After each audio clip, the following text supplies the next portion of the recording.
Murder at Yellowstone City review, compelling western undercut by tired tropes. Despite the pieces adding up to an intriguing adventure at the center, the story fumbles when under pressure and regurgitates tired concepts.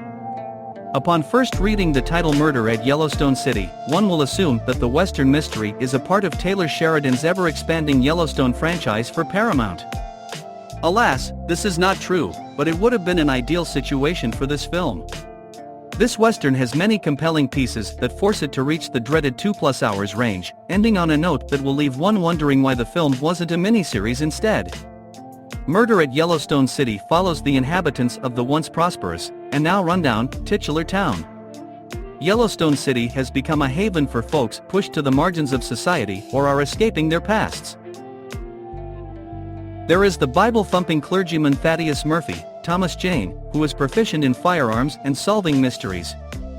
He and his astute wife Alice, Anna Camp, are central to the narrative as they poke and prod the truth behind the titular murder. The victim is a prospector, Robert Dunnigan, Zach McGowan, who has struck gold and proclaimed to offer assistance to his fellow struggling townspeople, providing hope that is promptly destroyed by his murder. Sheriff James Ambrose, Gabriel Byrne, is an ex-soldier who utilizes a combination of fear and admiration to rule over the town and maintain order and peace. His instinct and thinly veiled racism point him toward a newcomer to town, the formerly enslaved Cicero, Isaiah Mustafa, an eloquent, handsome, confident man who quotes Shakespeare on occasion. Cicero is not the killer, but the town is now in the grips of individuals willing to dispense with their neighbors. It's up to Thaddeus and Alice to put on their thinking caps and solve a murder mystery. What stands out about this western, written by Eric Belgo, is that there is an effort to craft progressive characters out of archetypes. Each major and minor archetype is there, but the characters are all presented in ways that are in keeping with the film industry's shift towards inclusive and diverse storytelling. Belgo attempts to correct past wrongs by submitting to some realities previously washed away. For example, he writes an elderly gay couple who ostensibly adopted a young Lakota Sioux woman. The writer also includes a wife who doesn't ideally wait for her husband to come to her for support or words of encouragement. She is instead a partner, his equal. The den mother at the town saloon, which doubles as a shelter, is overseen by a Mexican woman, making her a community pillar. Little efforts such as these paint a town unlike most that would accept a black man waltzing in without too much fervor. However, this is still a western, and with murder on the table, Belgo opts to be far less evolved despite making some progress. Director Richard Gray has the benefit of shooting in Montana, which offers Murder at Yellowstone City the advantage of being in a spacious, luscious, and cinematography-ready landscape. There is very little that needs to be done to capture the beauty of this land adequately.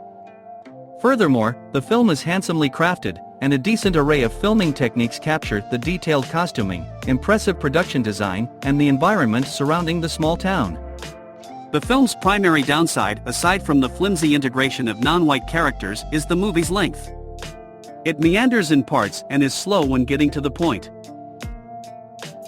The killer becomes evident only a short way through, and what ensues is a battle of morals and pride as the sheriff focuses his efforts on executing an innocent black man. At the same time, the preacher and his wife do more than preach as they solve this murder mystery. There is an opportunity to be a bit more expansive with the story, particularly regarding the town and its inhabitants. A series format would have been better to flesh out some of the characters, especially those that are sadly propped up only to be taken down unceremoniously. The Western genre is having a bit of a resurgence, so a story like this would have fit neatly in the modern television landscape. Murder at Yellowstone City has some decent moments. However, while some measures are taken to improve outdated tropes, the story does fall into the same age-old pitfalls that could have been avoided. This is especially true considering the number of characters at the filmmaker's disposal. Despite the pieces adding up to an intriguing adventure of a preacher-turned-sleuth at the center, the story fumbles under pressure and regurgitates tired concepts. Murder at Yellowstone City was sadly a miss overall, even when the shot was so clear.